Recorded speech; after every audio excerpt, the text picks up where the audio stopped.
पृथ्वी पर जब बहुत भार बढ़ गया, पृथ्वी रोती रोती भगवान के पास गई। भगवान ने उसको आश्वासन दे दिया, अब तुम चिंता मत करो, बहुत रो ली तुम, अब मैं तुमको आश्वासन देता हूं, वसुदेव जी के घर में मथुरा में साक्षात में ईश्वर ही बालक बन करके आ रहा हूं तुम्हारे भार को हल्का करने के लिए।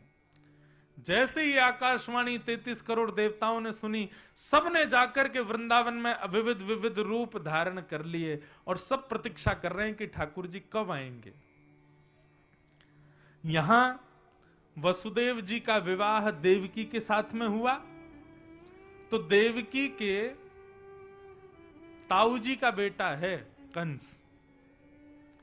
कंस अपनी चचेरी बहन को विदा करने के लिए जाने लगा, तभी आकाशवाणी हुई और आकाशवाणी में देवताओं ने कह दिया, अरे कंस, जिस बहन को तुम विदा करने जा रहे हो इसी का अष्टम गर्भ तुम्हारा काल होगा।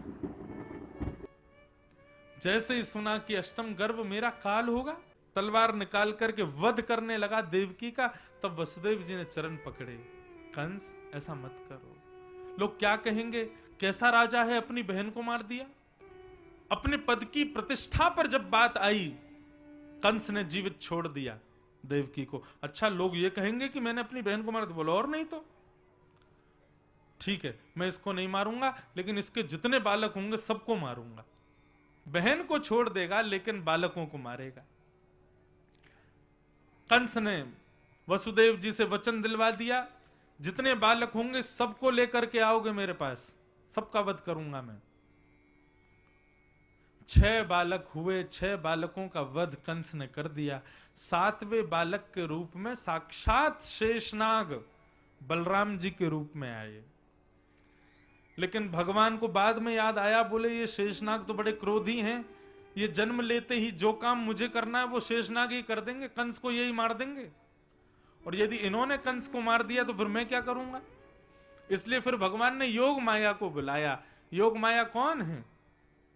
वही वैष्णो देवी, वही भद्रकाली। भगवान ने योग माया को बुलाया, योग माया से बोले सुनो, ये बलराम जी चले गए देवकी मैया के गर्भ में।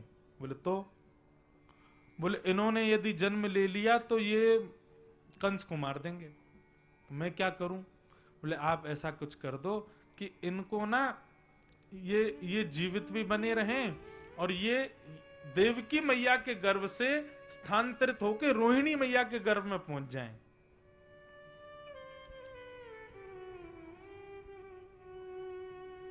इनका गर्भ स्थानांतरित कर दीजिए। यदि आपने ऐसा किया तो कलयुग में आपकी बड़ी पूजा होगी, बड़े मंदिर बनेंगे, बड़ी सेवा होगी। योग माया बोली जो आज्ञा भगवान। और 2 महीने 3 महीना श्री देवकी मैया के गर्भ में रहने के पश्चात श्री बलराम जी स्थानांतरित हो गए रोहिणी मैया के गर्भ में।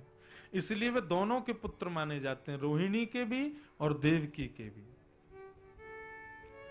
7वें बालक की खबर लेने के लिए कंस आया तो खबर मिल गई कि वो तो गर्भ में ही खत्म हो गया। कंस बोला अब 8वां आने वाला है, तैयारी करो। सैनिकों को कह दिया सुरक्षित हो जाओ, सावधान हो जाओ। डबल डबल ताले लगा दी, हथकड़ियां पहना दी, बेड़ियां पहना दी, गले में भी एक सांकर बांध दी देवकी वसुदेव के, कि कहीं बालक भाग ना जाए, कहीं ये उसको कहीं करना आमे। भादों का महीना 8वां गर्भ आ चुका था। 8 महीने 9 महीने पूर्ण होने वाले हैं। भादों का महीना, अष्टमी तिथि, मंदम मंदम मंदम जलधारा गिर रही है। पवन भी मंदिराचल पर्वत की चंदन की सुगंधी को लपेट करके बह रही है। जैसे ही अर्धरात्रि हुई है, चंद्रमा बिल्कुल शिखर पर आए हैं, तभी कारागृह में देवकी के गर्भ से एक दिव्य तेज प्रकट हुआ। वसुदेव जी ने जैसे ही उस तेज को देखा, शंख चक्र गदा पद्मधारी ठाकुर जी का जन्म हुआ है। बोलो बाल कृष्ण लाल की जय। ठाकुर जी का जन्म हुआ। कैसे ठाकुर जी? उनके रूप की आकृति को अपने हृदय में बनाओ। तमद्भुतम बालकम, एक अद्भुत बालक हैं ठाकुर जी, छोटे से ही हैं। ऐसा नहीं कि ठाकुर जी विराट रूप में आए, छोटे बालक के रूप में ही हैं, लेकिन वो छोटे से बालक के रूप में भी कैसे हैं? चतुर्भुजम शंख गदायुधायुधम। आहा, एक तो छोटा बालक इतना प्यारा होता है, इतना सुंदर सुकोमल होता है, उसमें भी शंख चक्र गदा पद्म वाला चतुर्भुज वाला बालक। और केवल चतुर्भुजाएं हैं ऐसा नहीं, चतुर्भुजम शंख गदायुधायुधम, सारे आयुधों के साथ में भगवान आए हैं। शंख चक्र गदा पद्म सब हाथ में है। अच्छा, केवल हाथों में ही आयुध हैं और कुछ नहीं, ऐसा नहीं। श्रीवत्स लक्ष्मम गल सौभ कौस्तुभम, कौस्तुभ मणि पहन रखी है।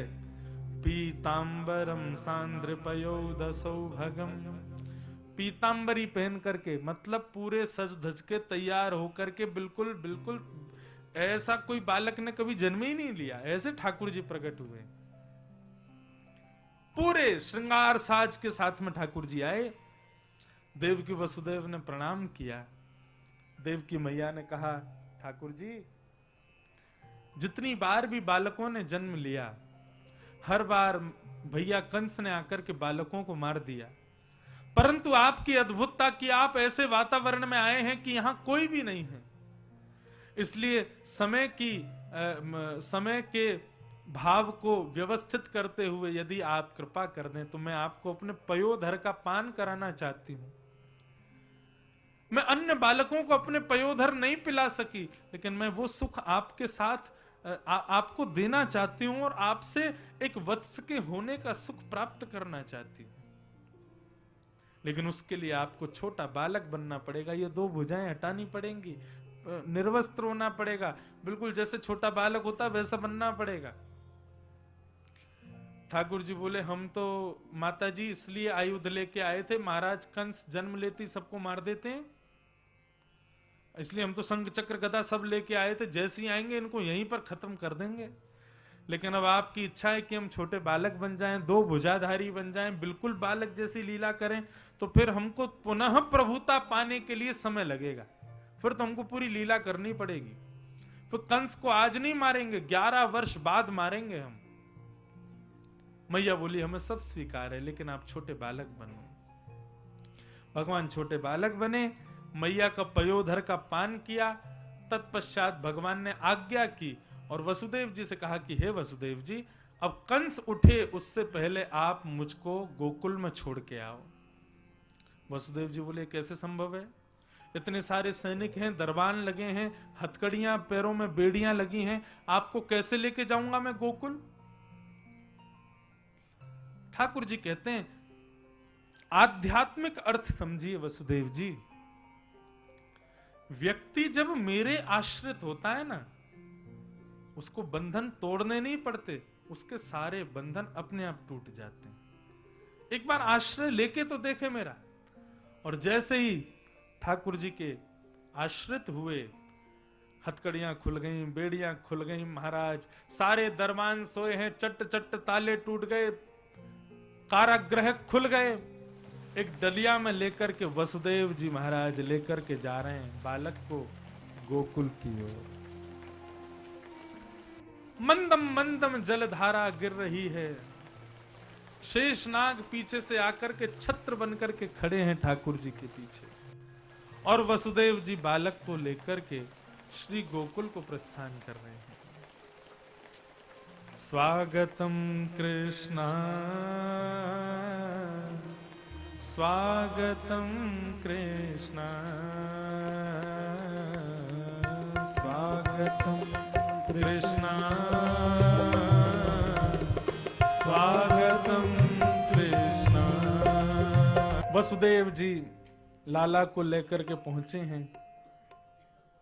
नंद रानी यशोदा सोई हैं, सारी दास दासियां सोई हैं, और सो रही यशोदा मैया के बगल में एक नन्ही सी बालिका सोचा। यशोदा मैया के बगल से बालिका को लेकर के श्री वसुदेव जी महाराज मथुरा पहुंचे। कंस के सिर पर पाद प्रहार करके अष्टभुजी देवी भद्रकाली प्रकट हो गई, वही बालिका, और कंस को बता दिया कि कंस, तुम्हारे शत्रु ने तो ब्रजमंडल में जन्म ले लिया।